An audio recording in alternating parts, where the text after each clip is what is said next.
Good morning, everybody. Hopefully you had a wonderful weekend. Got a lot of different topics covered today, so we'll go ahead and get started. On the 5-2 tape breakdown last week, I walked through an advisor who missed just 2 minutes of the turnover script. Just 2 minutes of the turnover script, but what it caused is all sorts of objections. So I remember that the reason the scripts are as long as they are sometimes, or include things that you scratch your head and say, why is that even in the script? It's because after recording 60,000 meetings, as Jeff points out in the training that you came out to a long time ago with the Groundhog Day, by listening to what people do over and over and over, guess what we know? We can overcome the objections before they come up. So this guy forgot one part of the script, just 2 minutes of the script, and he got hit with all sorts of objections at the end. So remember, some of these things at the beginning of the scripts are to prevent objections after the fact. And guys, do you think it's easier? Do you think it's easier to overcome an objection or to eliminate the objection before it even comes up? So this is a great example of how to do that, or why we don't want to forget that. Mark sent in a great article. I saw this here about 3 weeks ago. The repo market is such a big deal and why $400 billion bailout is so unnerving. One of the most vital pieces of plumbing that powers the global financial system usually runs so smoothly that it gets overlooked by the market watchers. It's the repo market, comprising the short-term funding that banks and financial counterparties regularly tap into to lend each other trillions of dollars, very, very short-term, overnight generally. It's suddenly in the news again for all the wrong reasons. The repo market, looking at a lot like it did in the precipice before 2007 market or housing crash.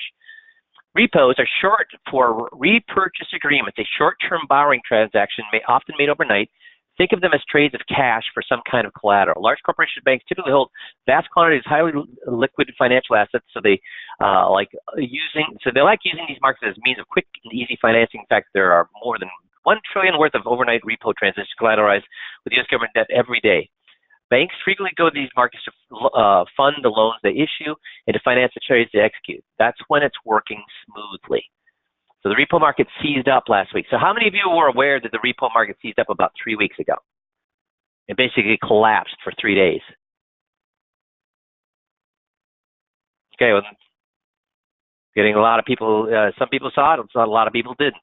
This is a huge issue, guys. The repo market seized up last week. The median repurchase rate skyrocketing from their usual band of 2 to 2.5% to 2.46 on Monday, all the way up to 5.25% on Tuesday. Keep in mind that the median rate, that's the median rate. Some of the repo rates went as high as 9% for overnight. This is bank to bank. More than quadruple the Federal Reserve's own target rate, which usually puts a cap on how high Treasury repo rates could climb. When a squeeze like the one last week occurs, it's a clear indicator that and again, last week was actually 3 weeks ago, that aren't enough reserves in the financial system for repo market to clear the Fed's preferred level in the central bank parlance, the target rate of the Fed rate.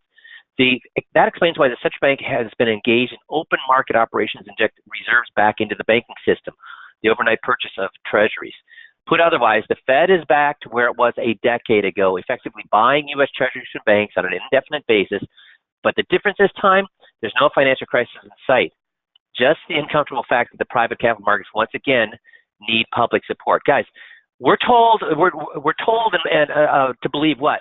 That we have a fantastic economy right now, that everything's purring along, that the economic machine is going smoothly. Isn't that what we're being told right now in the news?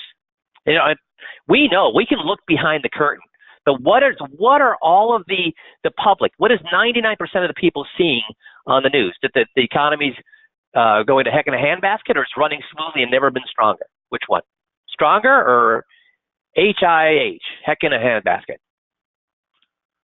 But if it's so strong, then why is this happening, guys?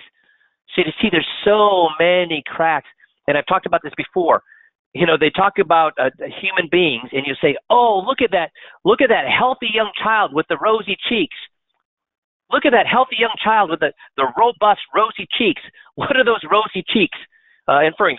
That he's healthy, or that there's a fever going on underneath, the beginning of a fever?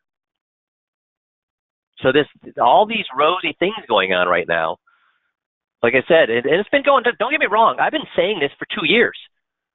There are so many red lights going on, but what have we found out in the coaching calls the last month or two?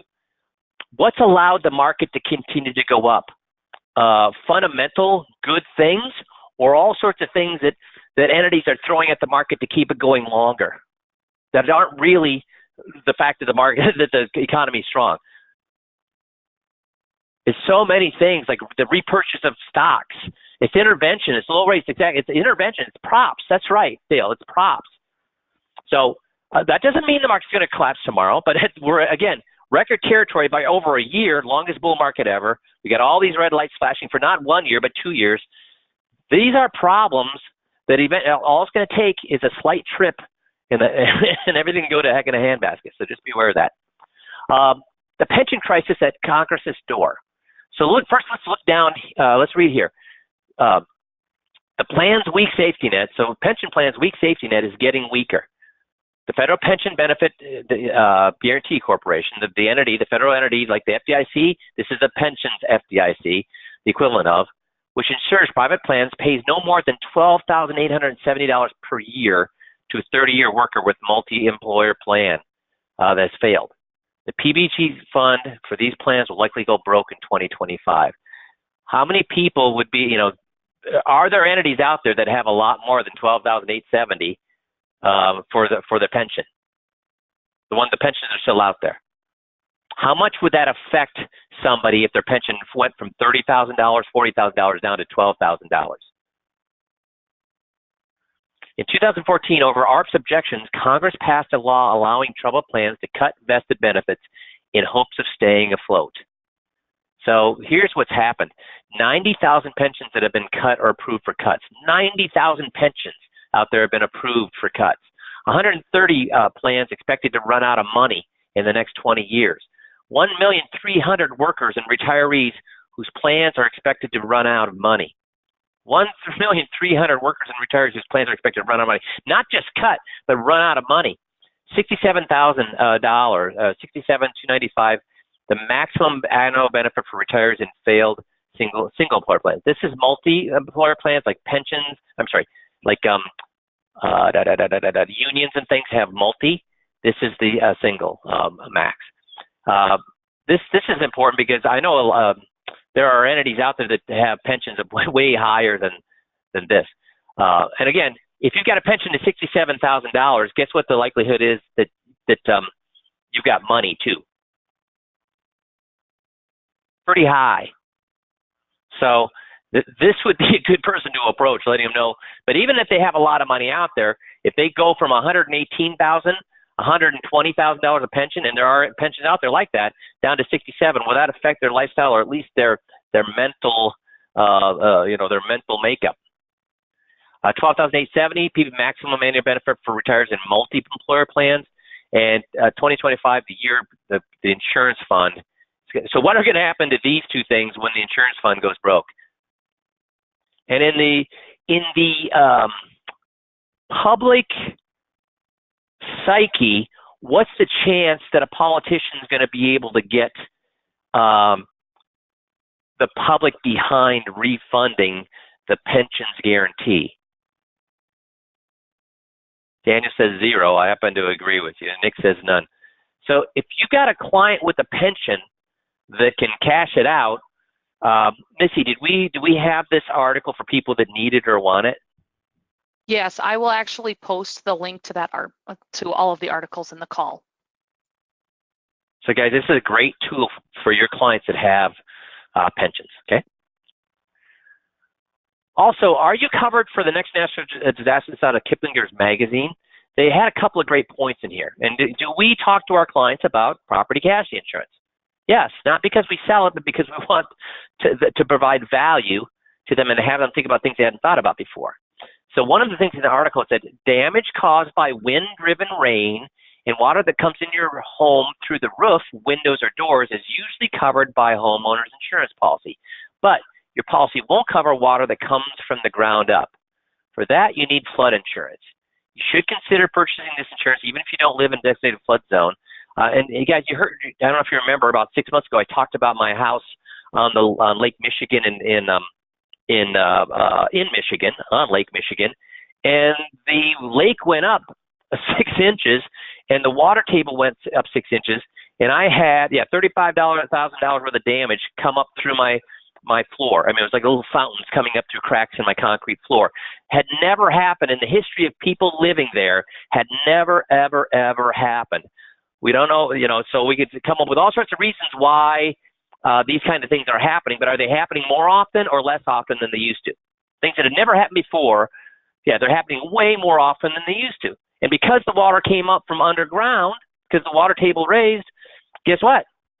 Guess how much that was covered by insurance? Zippity-doo-dah. So everyone, this is Kiplinger's, and this is the experts on property casualty, everyone should consider flood insurance unless you're living at the top of a hill. Even if you've escaped, and we've seen this in Houston. I mean, we've seen this in Houston. We've seen it in the middle, in Kansas. We've seen this in the middle of anywhere. How often are we seeing rainfalls of 6, 7 inches? 6, 7 inches over a day, 3 inches in an hour, 4 inches in a day. This is happening more and more often. And can you get water damage, not from the roof, not from through the window, but by flooding, because your neighbor puts in, it says your neighbors could make changes to their landscaping. The next torrent of water could come right towards your house. So they're saying you should consider, and again, we don't sell flood insurance, we don't sell property casualty insurance, but is this things that we could talk to our clients about? Just make sure they're aware of it. Most homeowner policies cover damage from tornadoes, wildfires, but not earthquakes, for which they need a separate policy. Still, your insurance may not cover the cost of rebuilding your home. For that, you'll probably, so if there's a storm that goes through your neighborhood and tears off all the roofs, here's the problem with this. Your insurance policy may not cover the rebuilding of your home. For that, you probably need extended replacement coverage, cost coverage, which typically pays 25 to 50% above your policy limits.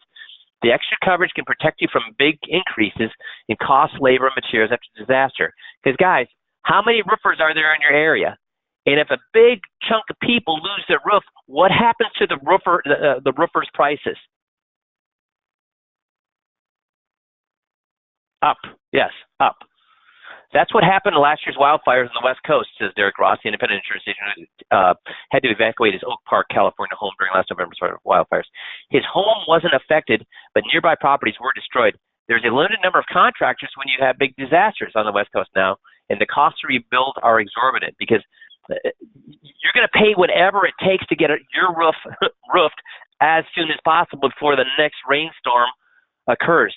And so will your regular insurance pay that extra money for your roof to be put on? No. They know what a roof costs per square foot. That's what they're going to, that's right, Kirk. They're going to give you what the normal cost is. That's it. And if you want it done quicker and the roofer is charging more to do that, guess who that's going to be on? It's going to be on you. So this, again, is your chance. We don't sell property casualty. 99.9% of our advisors don't sell property casualty insurance. There's a few that do. But this is your chance to make sure you're talking about these things at the 21-point checklist meeting. And, again, then stressing that what? You do or do not sell property casualty insurance. You do not. Then why are you covering these things? Why are you covering? Let's see how if you've come into the Monday, the work week with your thinking caps on. What is the reason you cover these property casualty insurance? Because why?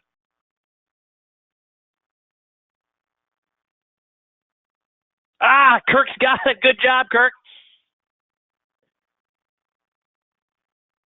Mark's got it. Okay, so there's a lot of great answers that are absolutely correct, but the two I'm looking for were, they got it. It says, because any advisor doesn't cover this is a what? So all the other reasons that you guys gave me, hurt them financially, it's the right thing to do, I care about you as an advisor, all those things are right, but for our purposes, they're not going to work. The reason we covered is why? Because any advisor doesn't cover it is a bad advisor. So the reason that I stress that is because, guys, I've had, and Jeff, you can pipe in here if you would, we've had advisors in the last 19 years say, all those things that you cover in the 21-point checklist, we pretty much cover those things.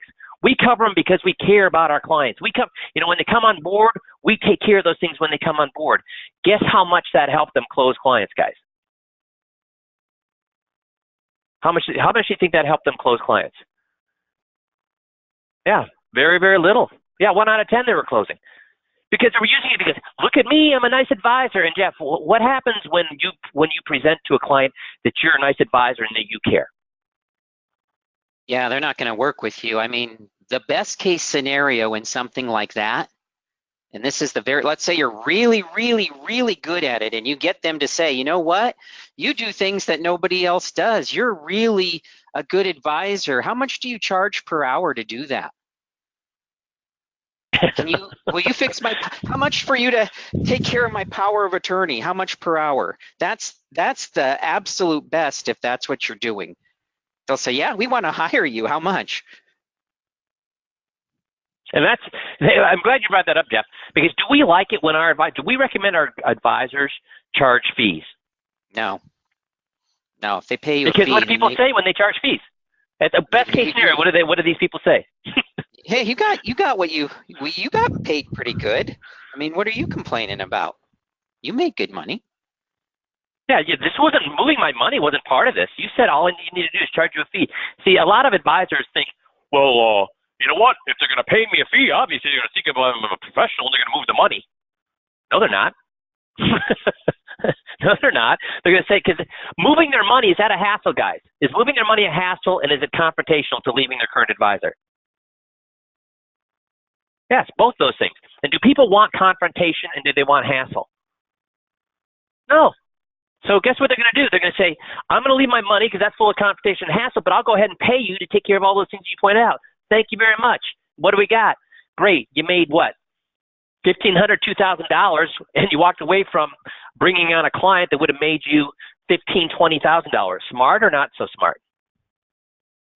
So that's why we don't charge fees. But the big thing I want to make the point here is that it's not about how great you are. It's not about the fact that you care. Does anybody really think, before they come on as a client, here's the problem thing, you can't show how much you care until they become a client. And they're not going to become a client until you show how much you care. So it's a catch-22. You can't do it. So they think that if you try to show that you care, why do they think that you're caring about them? What's the reason that you're caring about them? Yeah, you want the money. You want the money. That's why. The only reason you're doing these things is because you want me to move the money. It's not because you really care. You want my money. Hey, thanks. It's great. You're providing value. I'm not arguing you're not providing value, but really the only reason you're providing value is in the hopes that what? I'm going to move my money to you. So it cannot be about you, not about you, not about you, not about you. It's about their relationship with their current advisor. And any advisor that doesn't cover these things, you know what? They're a bad advisor. That's what we need them to say. Make sense? So now I want to talk about selling skills and comparing yourself with how other advisors and other salespeople sell. Let's see how good you are. So this is the first 5 things I want to talk about are from HubSpot, and they're an excellent marketing and sales resource. And they talked about 5 amateurish behaviors that kill salespeople's credibility. So let's see how we deal with that. Number 1 is being reactive. Being reactive. So we need to strive not to be a success, but rather a value. So what do I mean by that? We need to be of value. And I just stress that you don't want to be, this is not the only thing you can do, is to say, look, I'm a value, I'm a value, I'm a value. They know that the only reason you're a value is because you want to move the money. So this is secondary to get them saying anybody doesn't look at such things as property casualty or bad advisors. But we do have to have them think this guy or gal is providing excellent value as well. So we don't want to be reactive and wait for a problem. Also, we don't want to be reactive and wait for a problem. Guys, will people move to you because you can show them that they're paying too much in taxes? Will people move to you because they're paying too much in taxes?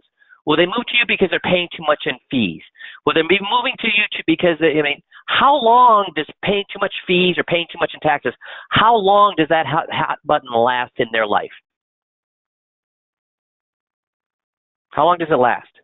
When they find out they're paying way too much in taxes, how long do they think about the paying too much in taxes? till they leave the office, right? Or till they sign the check for their quarterly estimate, and then after they sign the check, put in the envelope for the quarterly estimate, when do they think about that again?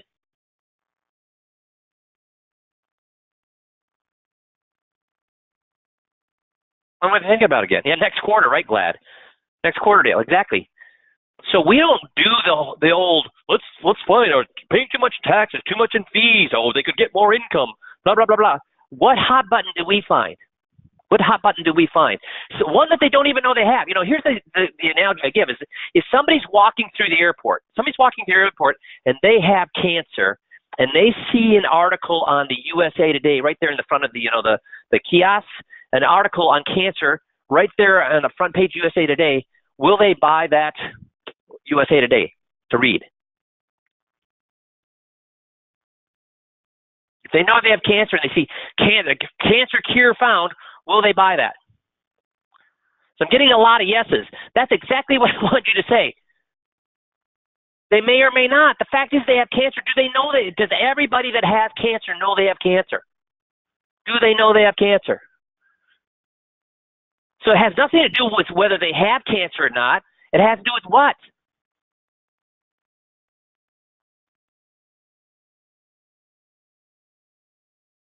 Do they know it? That's what it has to do with, whether they know it or not. So what cancer do our prospects that walk into our office, what cancer do they have?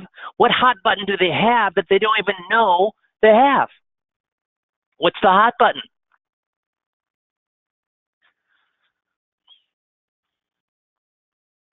Yeah, bad advisor. Advisor has a motive to withhold information from them. And when you find out a bad advisor who's withholding information to you on purpose, how long does that hot button stay with people? What do they do when they're laying in bed? Does it last just until they walk out of the office? No, it festers. That's right. They fume about it. Exactly. It bothers them. It does not go away. But see, that's not a hot button that they even know they have. So that's our job to help them discover. We're not going to be reactive and only react to the things that they come in and say they want. We're going to actually be proactive and help them discover the biggest hot button in the world. Does that make sense? Second amateurish thing is salespeople who lead with product are asking to be commoditized. So there are FMOs out there that have their advisors run 3 or 4 seminars per month. And what are those seminars about? What are those seminars about? Product, product, product, product. And why are these poor advisors having to run 3 or 4 seminars a month? Because how much of the client's monies are they getting? Only a small portion. Because they're only getting the money that the clients don't have to go back to their advisor to ask for. They're getting the orphan 401k for $20,000. They're getting the inheritance for $50,000 that they didn't tell their advisor about. That's all they're getting. Because if they have to go back to the advisor and say, I want to move all $350,000, I want to move all $800,000, what does their advisor say? Why? And then they'll say, well, look, this guy's offering this. And their advisor will say either that's bad or I can do it too. And then what's going to happen to that big sale? It's going to happen. It's just not going to happen with the advisor who paid for the seminar. It's going to happen with the advisor they currently have. So all you're getting is if you go lead with commodities or, if you lead with products, the only thing you're going to get is the money that the other advisor doesn't know about. Also, how much of the do-it-yourselfers' monies are you going to get? A lot or very little? Yeah. So here's the thing if you had a choice, if you were a gladiator and you were the best gladiator in Rome, would you rather be in a stadium with 10 other gladiators, knowing that you're the best gladiator in Rome, or would you rather be a gladiator that's average in your own stadium all by yourself? Which one?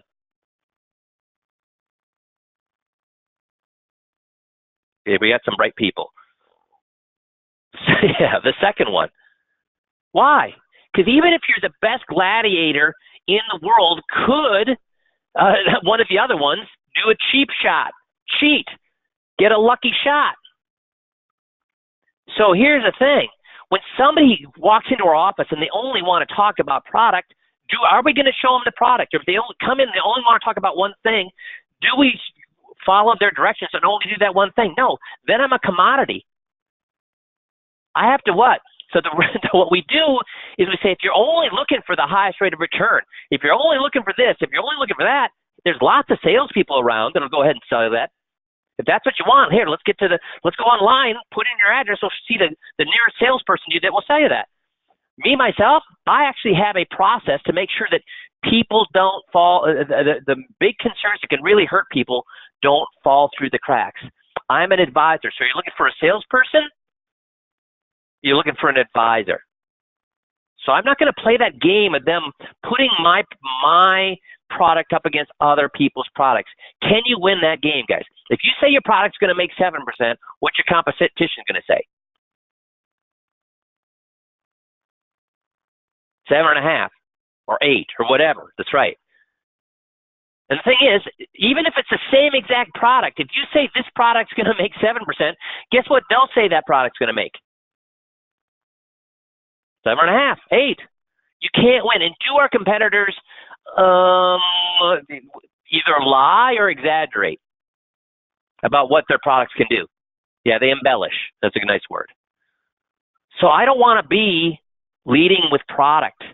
Because if I do, then I'm commoditized. I'm commoditized, it means I'm fighting against everybody else over the same scraps. I need to say I have a process that looks completely different than everybody else so I don't have to fight against those other folks. Make sense? Conducting amateur sales calls. Just winging it. So how do we do that with 5Q? Do we ever wing it or conduct amateur sales calls with 5Q? Or do we have a laid out sales process that we did not? Jeff, did you and I put together this exact sales presentation, the 21-point checklist? No, the clients Who did?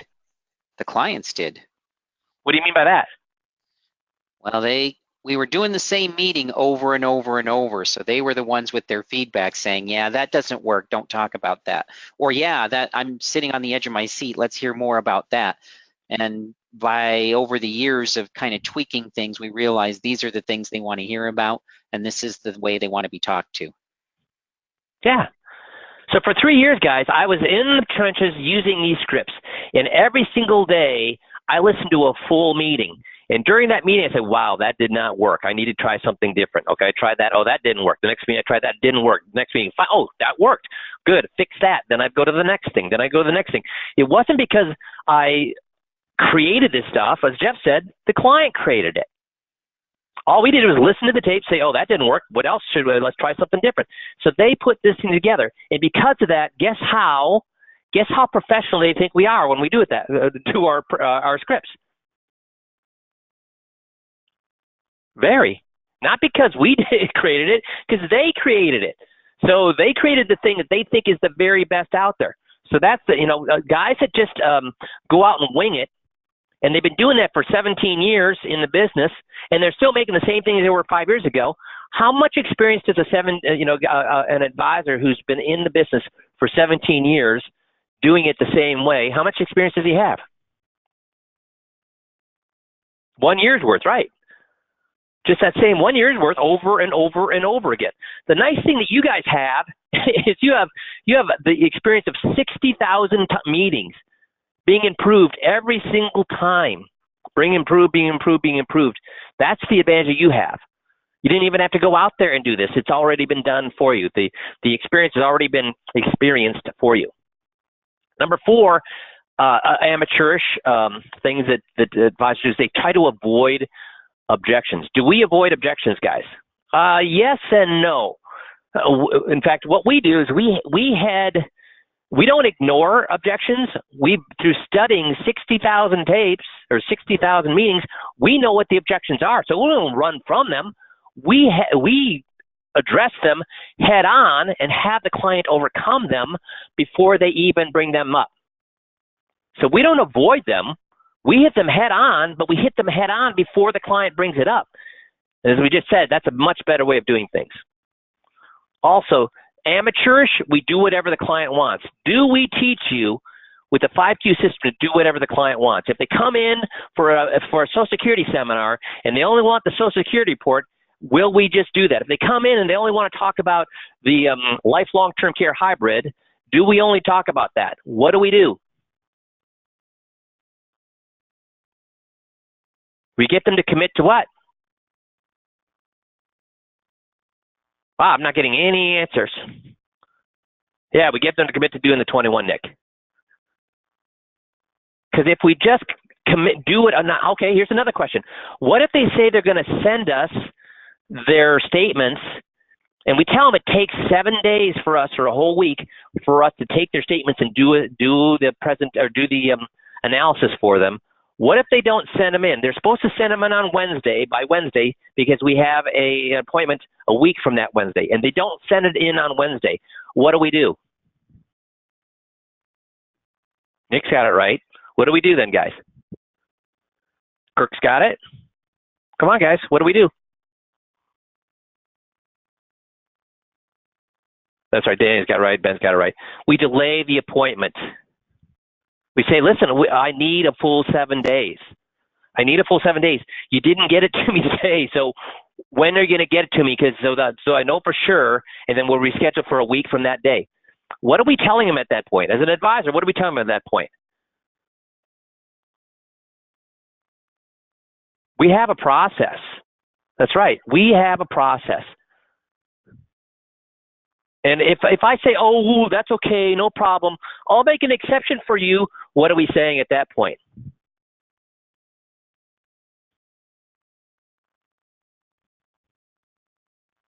Yeah, that's right, Mark. We're desperate. All I want to do, whatever you need, I'm going to do because I need that sale. When we say, listen, I have a process. If you don't give me 7 days to do this, I can't do this. Does that sound like somebody desperate for business, or does that sound like a professional?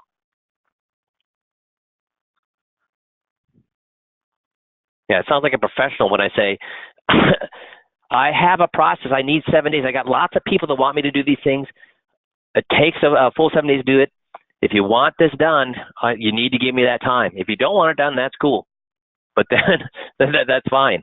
But if you want it done, now, why should we be able to be that to the point, or pull the rug out from underneath them? We say, well, if you don't want this done, that's fine. See ya. Because that's what I need. What in our process would allow us to do that? What in our process would allow us to say, listen, you don't want this done? See ya. See if anybody can get that. What would make them still want to come back for that second meeting? Because remember, they didn't get me the statements. What would make them want to come back for that second meeting with me saying, you need to get me to the 7 days. If you don't want me to do this, goodbye. What would make them come back and desperate to come back for that second meeting?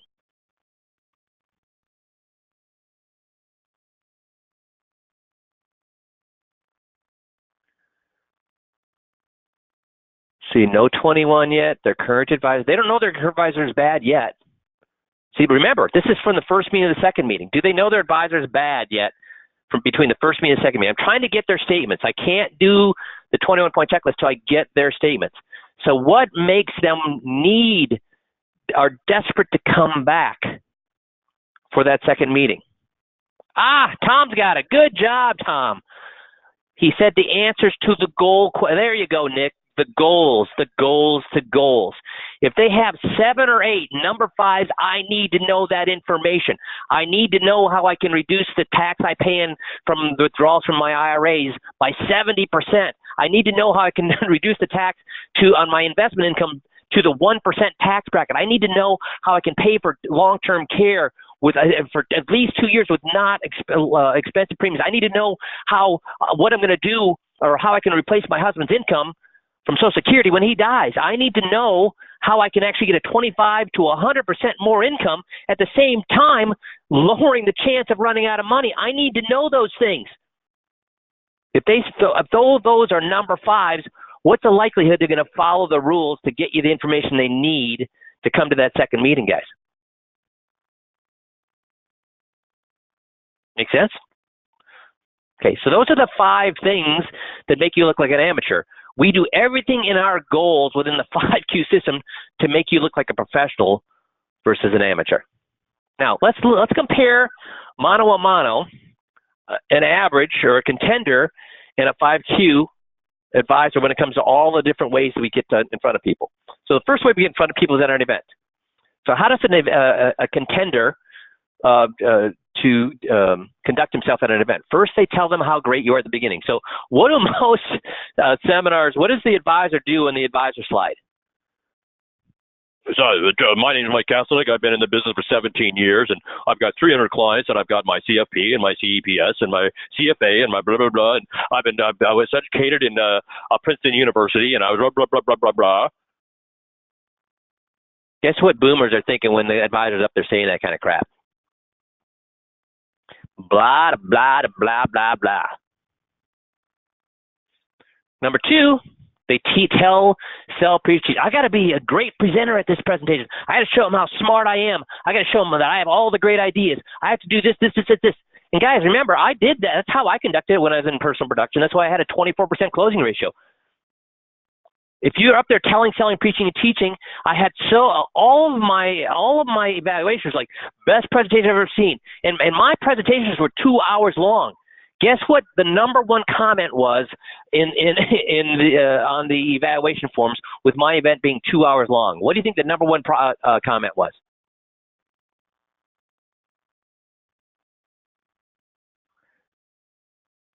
Not a Missy. How many said it was too long? Not a single one said it was too long. They said it was too much information in too short a period of time. That was the number one comment. Too much information in too short a period of time. Because I was going, man, I just puked information at them. I told, sold, preached, teach, but I only got a 24% appointment ratio. That's a good indication, guys. Have you ever been to a movie? Have you ever been to a movie that 15 minutes in you're like, this is crap? I have. Have you ever been to a movie that's 3 hours long and you're sad that it ends?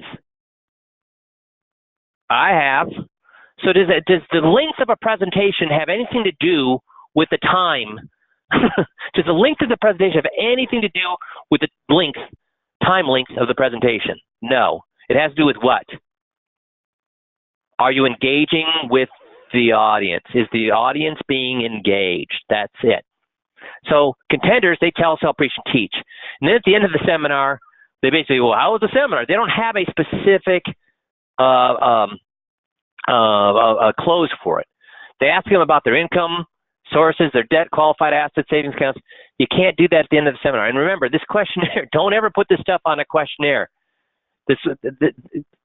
Asking for this kind of information at the end of on a questionnaire at the end is not a good thing. So what do we do at 5Q? First of all, we don't brag. How long should our slide about us be? Here's my slide. Hi, my name is Mike Kastelnick. I own Kastelnick Clark here in Rochester. If you want any more information on me, there's some in the folder. You can look me up online. Otherwise, you came here not to hear about me, but about the information. Let's get right into the information. Did I talk about my qualifications? Did I brag? Did I tell them how smart I was? Did I tell them I didn't know? So that's how you, now I did brag. When did I brag? During the 10 or 15 minutes before the event, I had slides coming up with all my qualifications, all of my certificates. Then I also had some fun riddles, and I had some pictures of me and my family, and then I had more qualifications, more bragging. Let the slides brag. You don't do any of the bragging. All the bragging is done before you open up your mouth. Does that make sense? Also, let's have some fun. I always have fun at events. And then have many conversations. Call people by name. When you call people by name at the events, your appointment ratio is going to go through the roof compared to what they would normally do it. Have the audience teach us. You should not be the brilliant guy out there. Let the audience be the smart guys. Let the audience tell you how these things work, because we all love people who make us look smart. Have the audience tell us at least 3 times why they need to make an appointment with us. So if you really want to get a 80 to 100% appointment ratio, during your event, talk to these people. Say, so why would it make sense to talk to somebody about this? Why would it make sense to get this thing done? Why would it ask that not at the end, ask it all the way through the presentation. Why would it make sense to get this taken care of? Why would it why would somebody want to come and see me and ask me this question? Why would you ever want to come to my office and do this? Do it 15 minutes into the presentation. Do it a half an hour into the presentation. Do it at 45 minutes of the presentation. Do it at the 60 minutes. Don't just do it at the end. Get them telling you throughout the whole event why they need to make an appointment with you. As a group or individually, guys? As a group or individually? I want Mary to tell me that 3 or 4 times. I want Bob to tell me that 3 or 4 times. I want Jerry to ask me that, tell me that 2 or 3 times. I want Cindy to tell me that 2 or 3 times. When you learn to do that, guess what happens to your closing rate? 80 to 100% appointment ratio. I didn't think, with so many seminars out there and so many seminar attendees out there that have been to more than one seminar, I didn't think we could ever see an 80 to 100% appointment ratio. We see them when guys do that. Is that easy to do? No. But anything that's going to get you 80 to 100% appointment ratios is not going to be easy to do. But is it a worthwhile skill to work on, guys? Is that if it's going to get you, because it doesn't cost any more for you to get 30% appointment ratios as it does to get 80. Does it cost you any more, monetary-wise? No. So why wouldn't you want to invest the time and effort to do that? So this is how most guys out there do seminars. This is how we want you to do them with 5Q. Do this, and you're going to be highly successful at events. At the first appointment, most contenders don't talk shop right away. They spend 5 to 10 minutes talking about family, hobbies, developing rapport. What's the problem with that, Jeff? It's the old fraud. Yeah, go ahead. Sorry. It's an indicator what do you mean by that? of fraud. Well, AARP did a study saying that, with all these scams, is there any way that you could tell if maybe you're being scammed? And one of the ways was the guy on the other end of the phone will be overly familiar. He'll pretend like he's known you a long time, even though you just met him for the very first time. So that if you do that in an appointment, they're going to see right through that, and it's going to make them think, this might be a scam. Guys, anytime you go, that's right, Jeff. So anytime you go to a car dealer and the car salesman starts to get really friendly with you and try to become your buddy right there, do you think, hey, this is a great guy? Is that what you think when he does that? When you go to the high-end furniture store, or you go to looking at a house, and the salesperson gets really friendly with you, trying to be your buddy, do you think, oh, that's a nice person, I really want to work with them? What do you think when that person becomes overly familiar with you right away? That, oh, they're a nice person, or yeah, obviously this guy wants one thing, or this gal wants one thing and one thing only, which is what? To sell me. They were the exact same way with the previous person that came in. I know they're going to be with the exact same way with the person that comes in after I leave. All they're trying to do is be buddy-buddy so they can sell me something. That's what baby boomers think. So the whole idea of developing rapport quickly, don't do that anymore. That does not help you. It hurts you, okay? Tell them about yourself and your practice and about how much you care about people and blah, blah, blah. They don't care because they know, are you going to tell them the worst things or the best things about you and your practice? What are you going to tell them? Only the best things. Forge a relationship that shows that you care about them as individuals. They know the only reason you're trying to forge that relationship is you want their money. Instead, you use the 40-second script, which we start out with, which is what? Is it okay if I share with you what happens at meetings normally? Sure, yeah. So we take control of the meeting by giving them, but they think they're taking control of the meeting by setting the tone script. We don't talk about ourselves. It's all about who? Them. We don't try the old school rapport.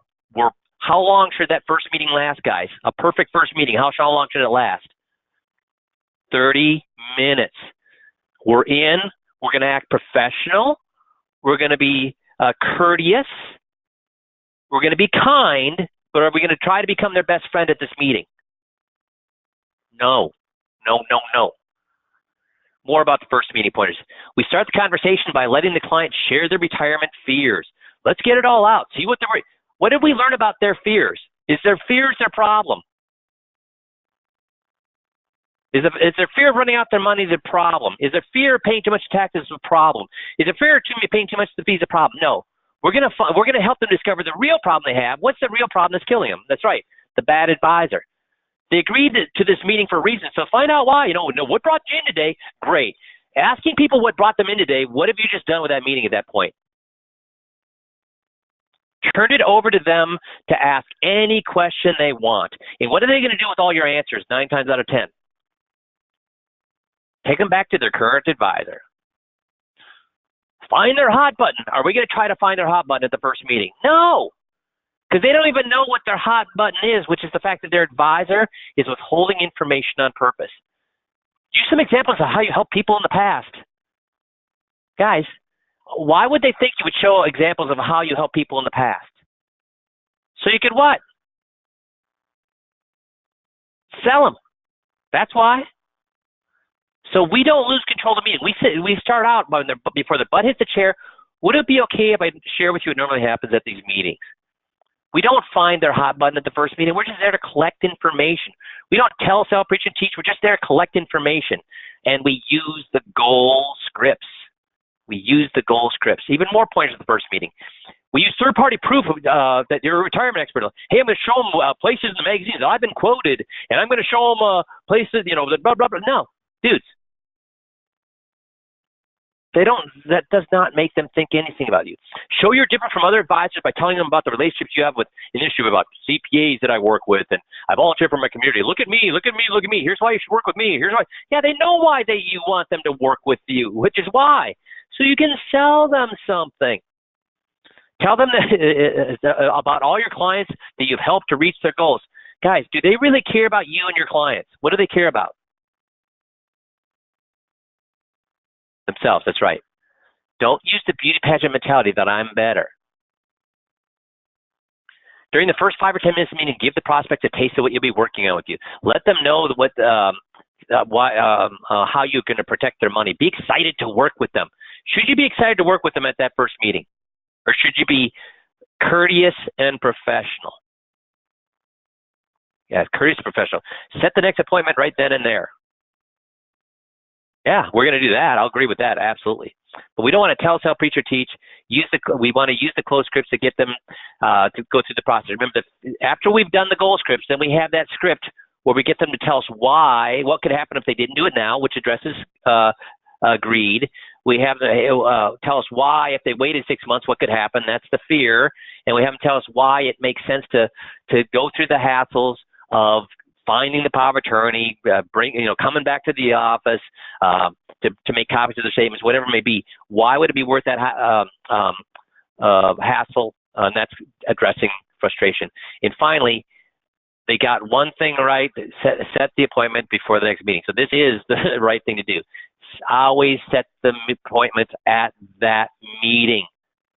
At that meeting, they should not leave your office without another meeting. Second appointment, contender. It means you start with your hot button and you discover it at the first meeting. Because of that, you may have the sale made in the first 5 minutes into the second meeting. Guys, how long does it take for you to figure out what you want to do with a client? When you see what they have, how long does it figure out what you're going to change or what you're going to recommend to change? I could do it within 1 or 2 minutes. But that's not what they want you to go through the whole process so they can discover not what your solutions are, but whether they can trust you or not. So make sure to mention the client's hot button over and over and over. You said you want to save taxes, and you're just going to save taxes. No. So we don't tell, sell, preach, and teach. We help the client for the first time in their life really understand what they have and where they are. And then we create the hottest of hot buttons, which is they can't trust their advisor anymore. That's how you conduct a second meeting. I'm going to educate my contender, educate my clients, give them the 10-minute 101 course on the benefits of annuities, show them how clients will solve their hot buttons. Second meetings are typically referrals that are typically become clients. Guys, even with referrals, do we do it this way? Even with referrals, do we do it this way? I can't tell you, Jeff, how many times in the past 19 years have you had huge cases, talked to guys with huge cases, and they skipped the 21-point checklist process because it was a referral and it blew up in their face? Yeah, it'll blow up in your face. I mean, if it's going to be easy, then that's not an excuse not to do it. Just do it. Yeah, because then the 5 key process should be what, Jeff? Should be easy. Should be easy. So why not just do it then?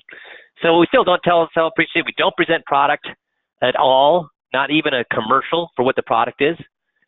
And we close 100% of referrals and 90% of real prospects. We don't just close referrals. We close 90% of tire kickers and plate lurkers. And what's the reason we don't close the other 10%, guys? Because we couldn't or because we don't want to? We don't want to. They'd be pains in the behind. Watch for buying signs, agreeing with them, agreeing statements, and nodding. If they haven't decided to buy, give them this handy book and tell them to read the next chapter. It's marked. No. Buying signs are worthless. Don't move to the next script until they tell you. And why are buying signs worthless, guys? Because you're interpreting them. What's the only way you know what's on their mind? What's the only way you know what's on their mind? What they say. They have to say it. And is yes telling you what's on their mind? No, the word yes tells you nothing. They have to tell you what's on their mind in a complete thought. Review all the top, and then at the end of the second meeting, we have to review all of the 21 topics that we've covered backwards, from 21 back to number 1, and we're listening for, my advisor did this because, my advisor withheld this information because, my advisor didn't want me to do this because. That's what we're looking at. My advisor. Does that have anything to do with you? No. Can't do the beauty pageant mentality. Can't do the beauty pageant mentality. Third appointment, contender's going to do a great presentation. We don't tell ourselves praise to teach. We don't do presentations. Kudos for mentioning that you need to address at least the cons. But we spend all of our time on the cons. Not just 30 seconds saying, of course there's no, how a contender will address the negatives, that there is no guarantee here. This is how it normally works, but there is no guarantee. Is that how we deal with that? A 15-second at the end, there's no guarantee. No, our whole presentation is about all the negatives of the FIA and saying, can you handle, or are you okay with the negatives? And they tell us, yes, we're okay with the rates of return. We're okay with the liquidity. We're okay with the fees. Yes, we should do it right now. We shouldn't wait for the market. They tell us these things. And we don't press forward if both the clients aren't on board. So the 21-point checklist is about breaking the trust. Other closing points is, are you incorporating these things in your close, your close relationship with attorneys and CPAs, that you drive your clients home, that you do any reviews, that you have all these credentials? Is that do we ever talk about any of these things with 5Q? That you're a public speaker? Dude, it's not about you. It's about who? Them and their current relationship. It's not about you. It's always about them. Make sense? So when you've mastered all these things, guess what's going to happen? If you're not closing, if you don't have 100% of your number ones going to number twos, the ones that you want, people with money, 100% of your number ones going to number twos, what should you do, guys?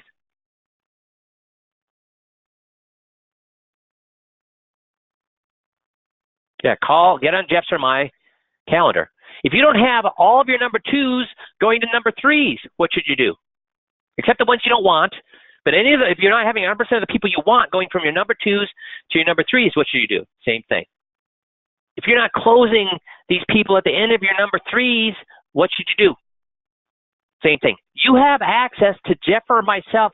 We've been doing this for 2 decades, helping guys make $1 million a year doing this. We can help you. Reach out to us. Don't be shy. If you don't like me, go to Jeff. You don't like Jeff, come to me. Go to somebody, and we will help you fix it, okay? That's why we're here. That's the advantage you have with 5Q, okay? It's not the system. It's not the system. It's the fact that you have somebody who's going to help you implement the system. You have a coach. So use this, okay? You guys all have a great rest of the week, and we'll talk to you all next Monday. Thanks, everybody.